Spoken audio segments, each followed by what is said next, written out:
Life insurance policy खरीदने का एकमात्र मकसद आर्थिक सुरक्षा है। इसके लिए पॉलिसी होल्डर प्रीमियम का पेमेंट करता है। वो उम्मीद करता है कि किसी अनहोनी की स्थिति में लाइफ इंश्योरेंस कंपनी नॉमिनी को इंश्योरेंस का पैसा देगी, जिससे उसके बीवी बच्चों को आर्थिक दिक्कत का सामना नहीं करना पड़ेगा। कई लोग तो इसके लिए करोड़ों रुपए कवर वाली पॉलिसी तक लेते हैं, लेकिन किसी अनहोनी की स्थिति में बीमा कंपनी के क्लेम रिजेक्ट करने पर परिवार की मुसीबतें बढ़ जाती हैं। एक्सपर्ट्स का कहना है कि इंश्योरेंस कंपनियां ग्राहकों को पॉलिसी बेचने में जितनी दिलचस्पी दिखाती हैं, उतनी क्लेम के अप्रूवल में नहीं दिखाती। कई बार क्लेम में बेवजह देरी होती है, कई बार बीमा कंपनियां क्लेम रिजेक्ट कर देती हैं। ज्यादातर वे इसके लिए तथ्यों को छुपाने जैसी वजहें बताती हैं। उनका कहना होता है कि पॉलिसी होल्डर ने पॉलिसी खरीदते वक्त तथ्यों के बारे में बीमा कंपनी को नहीं बताया था।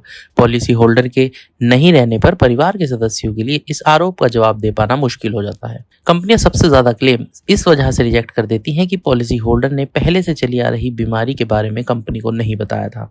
उसने प्रपोजल फॉर्म में इस बारे में कुछ नहीं बताया। कुछ कंपनियों की दलील होती है कि पॉलिसी होल्डर सिगरेट पीता था, अल्कोहल लेता था, लेकिन उसने पॉलिसी खरीदते वक्त इस बारे में कंपनी को कोई जानकारी नहीं दी।